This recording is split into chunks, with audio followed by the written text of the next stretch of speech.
If getting out of a chair is harder than it used to be, this video is for you. My name is Dustin Doran. I'm a doctor of physical therapy, and today I want to break down the squat pattern. This video fits in our framework that we have here at Tempo Physiotherapy that I use to discuss general health, wellness, and fitness with my clients. This squat pattern can go under the daily movement bucket or the strength bucket, and we're going to touch on both of those in this video. Our goal of this video is to talk about why the squat pattern matters, myths about the squat pattern to make sure that we don't have any bad beliefs or we avoid this pattern because of something we've been told.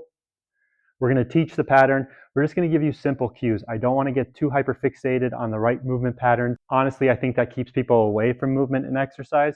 If they think they're not able to do something correctly, they just avoid it.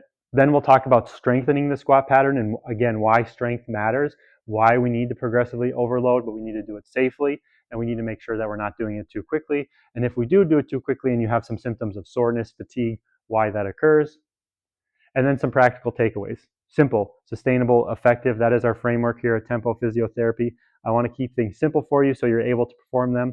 They're going to be effective because there's enough dosage to create change, and they're sustainable so that you can do this for a very long time. So first, we're going to talk about why does the squat pattern matter.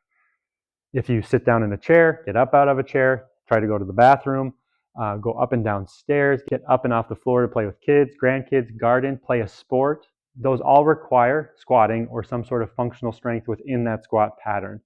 As a physical therapist, I've had countless conversations where you talk to clients who avoid going to certain areas because they're not sure of the height of the chair at those areas. Or when they go to a place, they want to make sure that the chair height is the right height. To me, that can, again, keep us away from activity, the social component of health and wellness.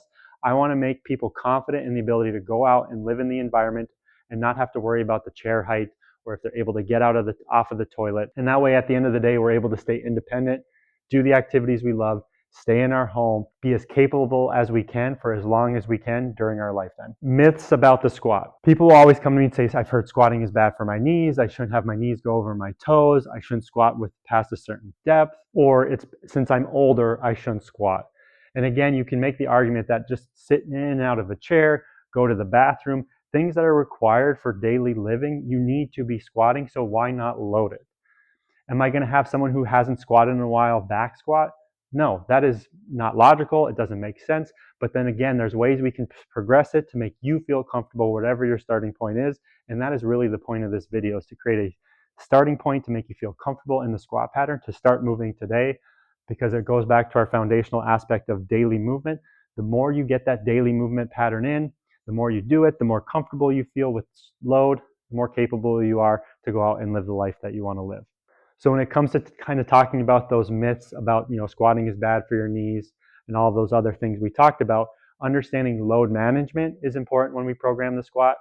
Understanding that squatting is good for your knees and hips, and it's something that we need to be able to perform. And I'm really not too concerned about the depth of the squat. I just want you to start in a place where you feel comfortable, and then we can build from there and play with different aspects. But again, squatting inherently is not bad. It is a good pattern. We need to load it, we need to program it, and we need to make sure that our clients or you feel comfortable with it. Next, we're going to go into teaching the squat and show you different variations that you can perform at home.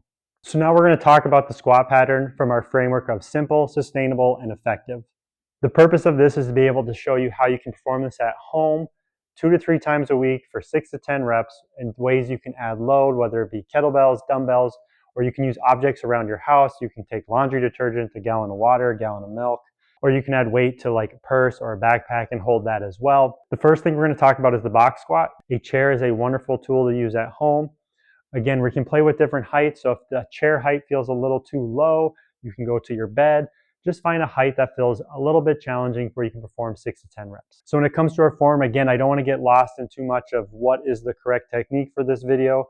I just want to focus on what feels comfortable so you can complete the sets and reps.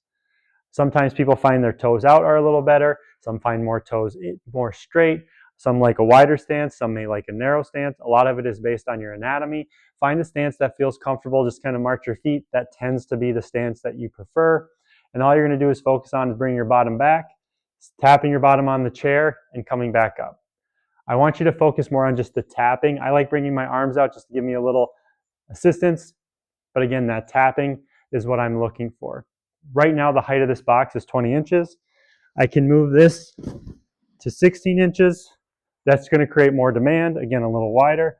tapping and up. That's an example of changing some sort of dynamic. I can also work on speed if I want. So try to perform them faster. We can work on slow and controlled. There's different variables we can perform when it comes to this. The next is going to be adding load. The load is what's going to make it more challenging. In this case, I'm going to take a kettlebell. I'm going to hold it in the goblet position. And I'm going to squat, again, focusing on tapping. I can change the kettlebell to the kettlebell rack position. And then down. Those are simple variations from a box squat. Again, that allows us to challenge ourselves 6 to 10 reps, 2 to 3 sets, 2 to 3 times a week. Next would be bodyweight squats. For me, I like working on squat depth a little bit more, so I use a heel lift. You can buy these on Amazon. You can also take some towel rolls, some books to prop your heels up. Propping up my heels just makes it easier for me to get a little deeper in my squat, because if I come up, I tend to just lack the ankle dorsiflexion to really get there. So again, a little bit of depth, focusing on just that squatting. I don't know if you can hear it. My knees are cracking a little bit when I do this just because I'm going to a new depth. That is okay. Your body's going to make noise. There's not any damage being done when you're doing that pattern. Again, similar to the box squat, we can add load, goblet squat, kettlebell rack.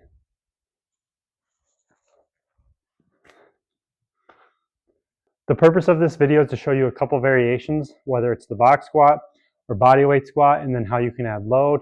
Again, simple, sustainable, effective. Start with the box squat, add load, perform bodyweight squat, mix it up. There's different ways we can do this, but again, just showing you simple ways at home, how you can help perform that squat pattern to, again, get you back to our main point of making you feel more confident, getting off the toilet, off a chair, and making you feel stronger and capable for life. When we talk about longevity, this is where strength training and the squat pattern becomes super important. We know that strength training can improve our muscle mass, bone density, power. All of those things are going to help us maintain our independence. Not only does that help maintain our independence, that also helps build our confidence. The more confident we are in our body, the better we're going to feel. That mindset of knowing and trusting that you're able to do something is super important when it comes to our body, not only in terms of just general health and aging, but just sports performance, everything. The more confident you are, the better you're going to feel.